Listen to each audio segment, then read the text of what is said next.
नमस्कार, मैं आपके साथ अंजना और आप देख रहे हैं आरपीएस समाचार। आइए शुरुआत करते हैं आज की खास खबर से। गेहूं की कटाई, मड़ाई और भूसा ढुलाई में आई तेजी। खेतों में दिन भर गूंज रही मशीनों की आवाज। क्षेत्र में रबी सीजन की मुख्य फसल गेहूं की कटाई, मड़ाई और भूसा ढुलाई का कार्य इन दिनों पूरे जोर शोर से चल रहा है। मौसम के अनुकूल होते ही किसानों ने अपनी फसल को सुरक्षित करने के लिए काम में तेजी ला दी है।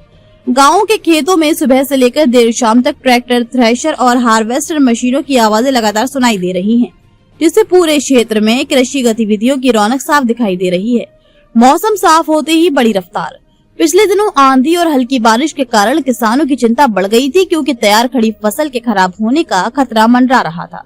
हालांकि अब मौसम साफ होने के बाद किसानों ने तेजी से कटाई और मड़ाई शुरू कर दी है, ताकि किसी भी संभावित नुकसान से बचा जा सके। जहां बड़े किसान हार्वेस्टर मशीनों का उपयोग कर रहे हैं, वहीं छोटे और सीमांत किसान अब भी पारंपरिक तरीकों और मजदूरों की मदद से कटाई और मड़ाई का कार्य कर रहे हैं। थ्रेशर मशीनों के जरिए अनाज को भूसे से अलग किया जा रहा है।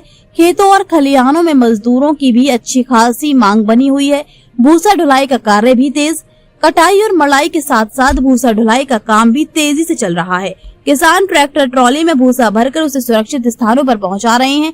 पशुपालन के लिए भूसा बेहद महत्वपूर्ण होता है, इसलिए किसान इसे सावधानी पूर्वक इकट्ठा कर रहे हैं। गाँव की सड़कों पर दिन भर ट्रैक्टर ट्रॉलियों की आवाजाही बनी हुई है। खेतों से खलिहान तक दिख रही रौनक। क्षेत्र के लगभग हर गाँव में खेतों से लेकर खलिहान तक चहल पहल का माहौल है।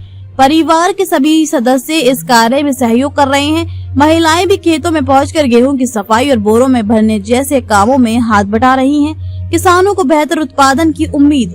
किसानों का कहना है कि इस बार गेहूं की फसल अच्छी रही है और यदि मौसम इसी तरह अनुकूल बना रहा तो उत्पादन भी बेहतर मिलेगा। समय पर कटाई और मड़ाई से अनाज की गुणवत्ता भी अच्छी बनी रहती है। कृषि जानकारों का मानना है कि अगले कुछ दिनों में गेहूं की नई फसल की आवक स्थानीय मंडियों में तेजी से बढ़ेगी। इससे बाजार में हलचल बढ़ेगी और किसानों को अपनी उपज बेचने का अवसर मिलेगा। कुल मिलाकर क्षेत्र में गेहूं की कटाई, मड़ाई और भूसा ढुलाई का कार्य पूरी गति से जारी है। किसानों की मेहनत अब रंग लाने लगी है और उम्मीद है कि बेहतर उत्पादन के साथ ये सीजन किसानों के लिए लाभकारी साबित होगा। रिपोर्ट आरपीएस समाचार। खबरों में अब तक के लिए बस इतना ही। फिर होगी आपसे मुलाकात कुछ ऐसी खास खबरों के साथ। तब तक के लिए नमस्कार और देखते रहिए आरपीएस समाचार।